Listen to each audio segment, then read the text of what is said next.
I am Thomas Miles, Nephew Tommy. You have heard of me from the Steve Harvey Morning Show, maybe even my hit television show on the OWN network, which is called Ready to Love. We're going into our third season. Just to give you a little background about me, I'm a theater major from Texas A&M University and studied theater. Did a load of stage plays across the country, picked up stand-up comedy somewhere in the midst of that. I think one of my biggest claims to fame is I toured the country for 3 years opening up for the legendary, the one and only Mr. Luther Vandross. That's right. That was me. I was the opening act. Okay, that was me. And just to give you a bit of insight of what my passion is, I love performing. I love entertaining. I've been doing it since I was a kid. And, you know, now I have a whole new passion of where I'm trying to always give back and help people. I have my foundation is called Miles of Giving, where I give back to wounded warriors. You can check me out on the internet. If you go to my website, thomasmiles.com, it'll take you into my website for my foundation, which is milesofgiving.org. And it'll take you there and you'll see how I have a wounded warrior every month where we're giving back to, you know, because my biggest thing is no matter how much you can give, you'd be surprised how much that means to somebody right then, right there, what they're going through. So that's a little bit about Thomas Miles, Nephew Tommy. But now we have to get down to business. And I also play the role as the NMSDC Conference MC. This is my second year, so I must be doing something right. So I am going to introduce a wonderful, wonderful lady who, this is her second year leading this great organization. Prior to this, she did 20 years with Toyota, where she was the general manager of diversity inclusion for North America. Put your hands together for the beautiful, the one and only Miss Adrienne Trimble. How you doing? I'm wonderful. How are you? I am good. Good to see you again. Good to see you again. Thank you so much for joining us for another one of our virtual events here with NMSDC. You bring so much engagement and excitement to the platform, so we are so glad that you are taking the time to spend with us to help us reach our audience. Thank you so much. And we are going to do our best to get some people registered and come to this conference and entertain them as well as enlighten them and show them some things that they're not aware of. How about that? Sounds good to me. So I got a few questions for you. You ready? I'm ready. All right. Here's my first one. Even though the NMSDC is the leading non-government organization, NGO, focused on minority business inclusion in the American economy, the NMSDC is still not a household name. What is the mission and how do we actually achieve that? So thanks for that. And you're right. Our goal is to ensure that the National Minority Supplier Development Council, or NMSDC as we call it, does become a household name. Our mission is simple. We exist to advance business opportunities for our certified minority business enterprises, which are those that are Asian, Black, Hispanic, and Native American. They are certified through NMSDC, and we connect them to our corporate members who are looking to have more inclusion within their supply chains. And even during this pandemic, we continue to bring programming, education, resources through our network of 23 regional councils to help facilitate MBE integration into our corporate and public sector supply chains. We also have been taking this time to make sure that we are continuing to build the capacity and the capabilities through our programming and through our educational offerings for our minority business owners. And not only to help them do business with corporate America, but to also put in place processes for them to do business with each other. We know that minorities buying from minorities are just as impactful as buying from our corporate American corporate members as well. So we have over 13,000 certified minority businesses within our database that are ready and willing to assist our corporate America and each other with supply chain needs. Wow. Over 13,000? Over 13,000 and growing. And growing. All right. Now, speaking of events, NMSDC usually has a destination events, and in 2020 you were targeting to go to Phoenix, Arizona for your national conference. Then, of course, out of nowhere, COVID hits. So how do you pivot to deliver your conference this year and still get the same amount of success that you're looking for?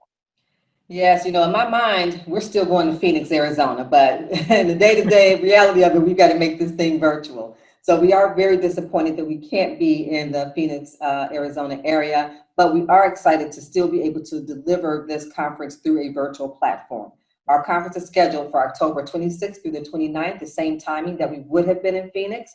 However, we know that COVID requires us to accommodate new health and safety standards to protect everyone, to protect each other from the COVID spread. So we want, safety and health is at the paramount of our decision making, and we want everyone to stay safe, but we still want to be able to bring them programming. So as a result, our platform will be 100% virtual.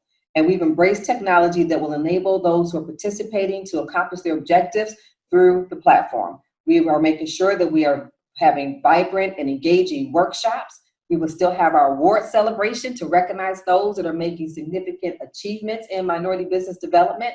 We're going to have lively and entertainment. There's going to be exciting. So we're going to bring some new things to the table. And in many ways, we're still going to be able to have our products and services on display and have that connection taking place between minority businesses and our corporate members. There will be a business opportunity exchange that will be completely virtual, that will allow folks to go in through the platform and click through the number of booths that will be available to understand who has business services that may match what their capabilities are. And we'll also have a matchmaking component as part of the conference. So we're still making sure that we have all of these things in place that will allow a rich exchange of MBE to MBE and MBE to corporate member engagement so that we can continue to stay connected, even in a virtual world. Love it. Love it, love it, love it. Now, let me ask you this, Ms. Trimble, what is the theme of the conference this year, and how does it embrace the times that we're in right now? Because we're in some difficult ones. Yes, we are. And because we're in such difficult times, our theme is in this together, because that's what we've been doing all year, is that we have to be in this together, because in order for us to come out of this, we have to support each other, we have to do business with each other, we have to sustain each other through these challenges. And we're not going through just the COVID-19 pandemic. There are other pandemics that's ravaging our minority business community, including racial injustice that has been amplified through our summer activities and the protests as a result of the killings of George Floyd, Ahmaud Arbery, Breonna Taylor, that's still wreaking havoc throughout the country. And then understanding the economic impact and the recession that this country is in. So as we talk about how this impacts small businesses overall, it impacts our minority businesses to an even greater degree. So we all have to do our part to work together through our 23 affiliate councils, our national office, our board of directors, to ensure that we're providing leadership, support, resources to our minority businesses to ensure that they get through these difficult times and that we get through this together. So we're in this together. Love it. What are some of the exciting sessions and workshops that you have scheduled for the conference? So again, trying to do this in a virtual platform is completely different for us. We had to pivot very quickly to make sure that we can still have some exciting components that would be engaging and enriching for those who participate. So we're still going to have our business opportunity exchange, which will be the main hall, where there'll be a number of booths in the exposition hall. And again, our guests can click through and scroll through to find those virtual business opportunities that will be right for them and be able to meet some of those buyers that have the business services that they're looking for. But we've introduced two new marketplaces to the exhibit halls. The first is the marketplace that will allow those corporate members and our MBEs to be able to actually sell their services and their products online. So that will be a new way that we can leverage the virtual platform that we have to allow that virtual selling of products and services. And we've never done this before, so that's something very new for us. In addition, we have the Access to Capital Hall.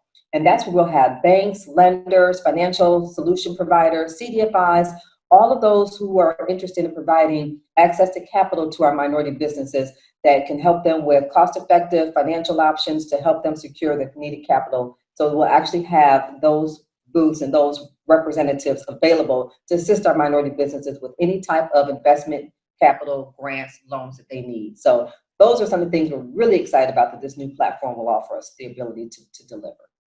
Ms. Trimble, what are some of the differences between, last year's 2019 destination event and this year's 2020 virtual conference? We want to make sure that networking still happens. So even though we can't network in person because of the pandemic, we can still network online. In some of our previous events, we've seen the chat sessions get really lively and engaging and allows people to connect all across the country. And we're going to even have our international partners participating so they can even connect across the world. That's what this virtual platform will allow us to do differently this year that we may not have been able to do in a live destination session, because sometimes the conference is so big you can't get to everybody. This way, we'll be able to have people who can actually connect and still make sure that they're engaging with each other in the virtual platform. Love it. You have a good friend of mine, Jonathan Sprinkles. Yes. Excellent. And I think he's going to be speaking, if I'm correct. Yes, he is. Yes, he is. We are so excited about the workshops and the sessions that we have this year. Kicking off for us is Doug McMillan. He is the president and CEO of Walmart and also the chair of the Business Roundtable. So really excited that he's going to kick off. And, Walmart has just put in place a really strong racial injustice center that's going to address the inequities and inequalities that continue to exist in our country. They put a lot of money into it, and we're going to hear from their president in terms of how they're going to make sure this information, that these resources get back into the communities that deserve it. We also are excited about the leveraging capital to fund the business session that we have. So we have Dr. Michael Roberts, who's the CEO of the Roberts Group, that will be talking about different ways that we can make sure that minority businesses access capital. We're going to have a roundtable discussion with CEOs that I'll be hosting, and Rick Wade with the United States Chamber of Commerce will be moderating that session. And then we're going to have a focus on industry trends and directions, where we'll hear from experts from different industries as they share their perspectives on innovation, our supply chain opportunities in this evolving global landscape. And then we'll make sure that our certified MBEs can tap into those respective industries, learn what those secrets are to doing business in those particular industry groups, and how they can be, again, positioned for sustainability through this. And then we get into the celebration for our women of color. And that's where we will have Jonathan Sprinkles, who will be our keynote speaker. Because one of the things we wanted to make sure that we had for this session, we know that women of color entrepreneurs is a growing segment, is one of the fastest growing segments of small business. Right. However, we know that women of color, we get there with allies by our side. And that's what Jonathan Sprinkles is going to help talk about, is how do we all support our women entrepreneurs and help them grow. And we're really excited that Janice Bryant Howard, the founder and CEO of the Act One Group, will be the moderator of that session. And then we'll have other panelists that will be participating from Blavity, Beauty Blender, and the MacArthur Corporation. So we have just a slew of things that are planned that we're really excited about, some great speakers that's going to bring the excitement, bring the energy, and help us make sure that we continue to impact minority business development, even in a virtual world. And you have Nephew Tommy October 29th. There we go. Closing it down for us. Absolutely. Well, listen, let's make sure we get the word out. Ladies and gentlemen, please go to www.nmsdc.org for more information about the 2020 conference. Once again, www.nmsdc.org. Get registered now. You do not want to miss it. October 26th through the 29th. You are in store for a lot of fun and a lot of enlightenment. And I love the fact that we've incorporated these sisters, these African-American women. I love it. So we got celebrating women of color. This is beautiful. So I may have to peek in on that with that segment myself. Sounds good. We'll welcome you in. Thank you. Miss Adrienne Trimble, it's always a pleasure. I hope you're well through all the madness that the world is going through. I hope that you and yours are safe, and I can't wait to see you in another week or so. Thank you so much. We look forward to it, and we'll see you in the virtual room. All right. God bless. God bless.